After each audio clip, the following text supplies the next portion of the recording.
नमस्कार। आस्का लोकसभा मोर समस्त भाई मानू आज पवित्र महाशिवरात्रि उपलक्षे शुभेच्छा और शुभकामना। समस्तंकर आज प्रभु महादेव मंगल करंतु। मो अंचल पाई मो आस्कार समस्त भाई भौणी मानकर उन्नति हो। आज शिव के पाखरे मोर विनम्र प्रार्थना। खाली आस्का नुहे, खलिकोट, कविसूर्य नगर, पोलसरा, सोरडा, आस्का, सामखेमुंडी और हिंजलिकाटु भली गुरुत्वपूर्ण विधानसभा निर्वाचन मंडली में समस्त भाई मानकर आशीर्वाद को लोड़ुची।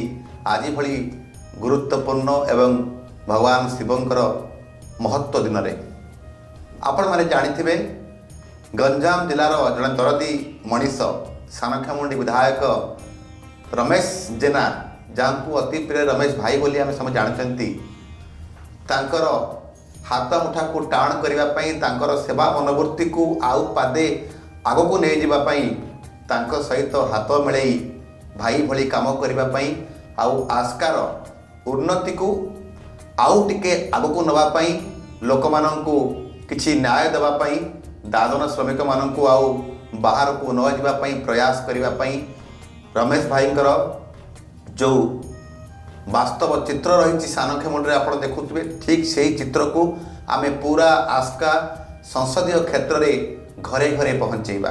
समस्तंकर कामना को आशीर्वाद को मु अपेक्षा करुच्ची। आपण मानक पई आज दिनटी नुहे, सबुदिन मंगलमय हो। मो आस्कारे उन्नति परे उन्नति हो, एतिकी प्रभु महादेव के पाखरे मोर निवेदन प्रार्थना।